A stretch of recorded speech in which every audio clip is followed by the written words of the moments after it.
अस्सलाम वालेकुम दोस्तों, लफ्ज़ ज़मज़म पढ़ने और ज़मज़म का पानी पीने के फ़ायदे देखिए और दूसरों तक भी शेयर करें। और आपको याद होगा इस लफ्ज़ ज़मज़म का फायदा भी मैंने बताया था। ज़मज़म एक इस्तिराबी और वहबी लफ्ज़ है, अर्शी लफ्ज़ है। अम्मा हाजरा जब देखा कि पानी बह रहा और बच्चे के पांव पे लगने से, जिब्रील के पर लगने से अल्लाह ने चश्मा जारी किया, तो उनके मुंह से बेसाख्ता एक लफ्ज निकला था। वो लफ्ज था जम जम, ठहर जा, रुक जा, रुक जा, रुक जा, रुक जा। आज भी ये लफ्ज अपनी ताकत के एतबार से वैसी के वैसे ही है। जब देखें कि कोई दुश्मन आपका सामना कर रहा और दुश्मन नहीं रुक रहा, उसके लिए जमजम।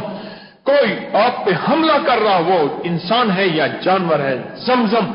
और कोई बच्चा रोना नहीं चुप कर रहा, तो उसके लिए जमजम। आज भी ये लफ्ज अपनी ताकत के एतबार से हजारों साल हो गए, कुव्वत के एतबार से वैसी का वैसी है। इसमें तासीर है, इसमें ताकत है, इसमें हजरत इस्माइल अलैहिस्सलाम के कदमों का नूर है, और अम्मा हाजरा की मुजाहिदे और कुर्बानियां और इस्मतें और इज्जतें, और उनकी अल्लाह पाक ने इसमें जलाल रखा है और नूर रखा है और रूह रखी है और रूहानियत रखी है। आज भी लफ्ज जमजम अपनी एक तासीर रखता है, तो खुद जमजम में क्या तासीर होगी।